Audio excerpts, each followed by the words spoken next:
Video کے نیچے subscribe کے بٹن پہ کلک کریں، بیل کے آئیکن پہ کلک کیجئے تاکہ ہر نئی ویڈیو کی نوٹیفیکیشن آپ کو مل جائے۔ السلام علیکم ورحمۃ اللہ وبرکاتہ۔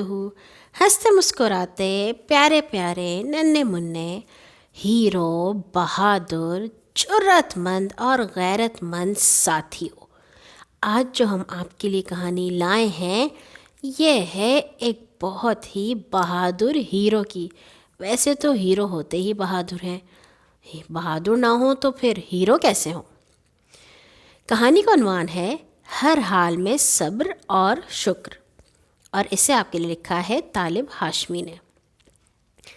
پہلی صدی ہجری میں جن بزرگوں نے رسول پاک صلی اللہ علیہ وسلم کے پیارے ساتھیوں سے علم حاصل کیا اور پھر اس کو دوسرے مسلمانوں میں پھیلانے کے لیے دن رات ایک کر دیے، ان میں سے ایک حضرت عروہ بن زبیر تھے، جن کا نام اسلام کی تاریخ میں سورج کی طرح روشن ہے۔ حضرت عروہ کا تعلق ایک نہایت معزز خاندان سے تھا۔ ان کے والد حضرت زبیر رضی اللہ تعالیٰ عنہ رسول پاک صلی اللہ علیہ وسلم کی پھپھو کے بیٹے تھے، جنہوں نے جوانی ہی میں اسلام قبول کر لیا تھا۔ والدہ حضرت اسماء رضی اللہ تعالیٰ عنہ تھیں، جو حضرت ابوبکر صدیق کی بیٹی اور امت کی ماں حضرت عائشہ صدیقہ کی بڑی بہن تھیں۔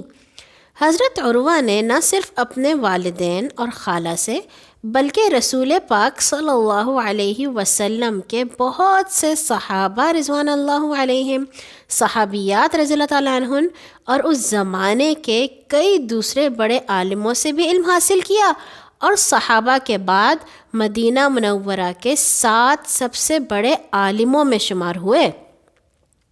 وہ مدینہ کے لڑکوں کو علم حاصل کرنے کی بہت تاکید کرتے تھے اور کہتے تھے کہ ہم لوگ بھی ایک زمانے میں چھوٹے تھے، آج وہ دن آیا کہ ہمارا شمار بڑوں میں ہے۔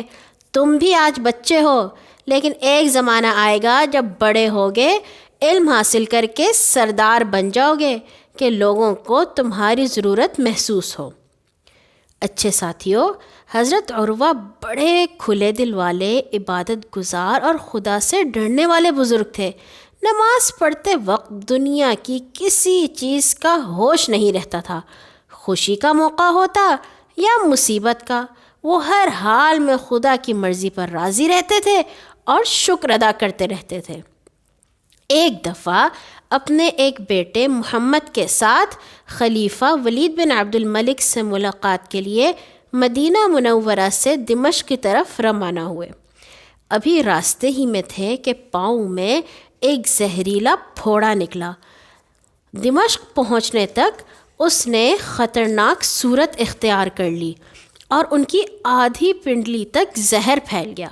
خلیفہ ولید کو معلوم ہوا تو اس نے بہت سے لائق طبیبوں اور جراحوں کو جمع کیا کہ وہ اس پھوڑے کا علاج کریں۔ تمام طبیبوں اور جراحوں نے اس پھوڑے کا معائنہ کیا اور کہا کہ پاؤں کاٹ کر جسم سے فوراً الگ کر دینا ضروری ہے، اگر ایسا نہ کیا گیا تو زہر سارے جسم میں پھیل جائے گا، جس سے جان جانے کا خطرہ ہے۔ حضرت عروہ نے یہ رائے سنی تو پاؤں کٹوانے پر راضی ہو گئے۔ چنانچہ جراح پاؤں کاٹنے کے لیے ضروری سامان لے آئے۔ اپنا کام شروع کرنے سے پہلے انہوں نے ایک بے ہوش کرنے والی دوا حضرت عروہ کو کھلانی چاہی، لیکن انہوں نے یہ دوا کھانے سے انکار کر دیا اور فرمایا، میں نہیں سمجھتا کہ کوئی عقل مند ایسی چیز کھانے پر تیار ہوگا جو اس کی عقل کو ضائع کر دے۔ اگر آپ احتیاط کے خیال سے کوئی ایسا انتظام ضروری سمجھتے ہیں تو اس کی بہتر صورت یہ ہے کہ مجھے نماز شروع کرنے دیں، اس وقت آپ پاؤں کاٹ لیجئے گا۔ اب جراحوں نے چند مضبوط آدمی بلائے۔ حضرت عروہ نے پوچھا، ان کا کیا کام ہے؟ انہوں نے کہا، سخت درد کی حالت میں انسان اپنے آپ پر قابو نہیں رکھ سکتا، آپ کا تو پاؤں کاٹنا ہے، اس لیے یہ لوگ آپ کو سنبھالنے کے لیے آئے ہیں۔ حضرت عروہ رحمۃ اللہ علیہ نے فرمایا، انشاءاللہ مجھے ان کی مدد کی بھی ضرورت نہیں ہوگی۔ یہ فرما کر انہوں نے نماز پڑھنی شروع کر دی۔ جراحوں نے اسی حالت میں ان کی ٹانگ گھٹنے کے پاس سے آری سے کاٹ دی۔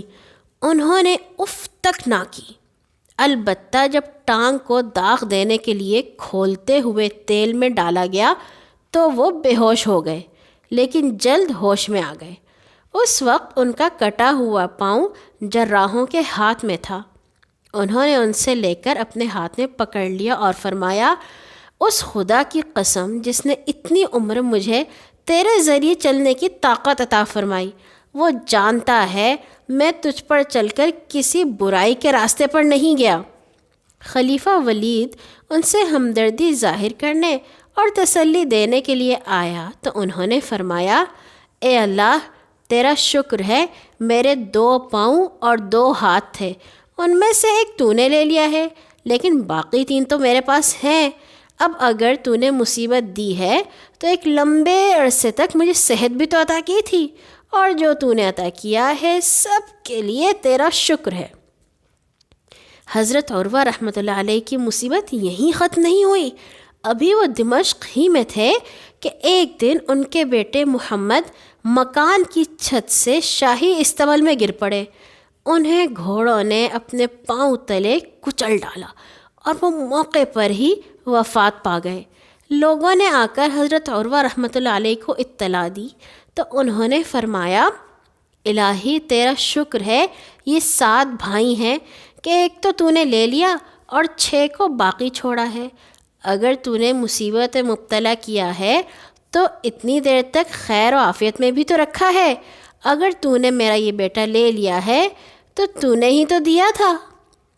اپنے کام سے فارغ ہو کر مدینہ منورہ واپس آ گئے تو گھر والوں کے سوا کسی دوسرے سے اپنے پاؤں کے کٹنے اور بیٹے کے مرنے کا ذکر تک نہ کیا۔ لیکن یہ بات کب تک چھپی رہتی؟ لوگوں کو بہت جلد ان کی مصیبت کا علم ہو گیا۔ وہ ہمدردی اور افسوس کرنے کے لیے آئے تو ان کو اللہ کی مرضی پر راضی پایا اور شکر کے سوا ان کی زبان پر کوئی اور لفظ نہ آیا۔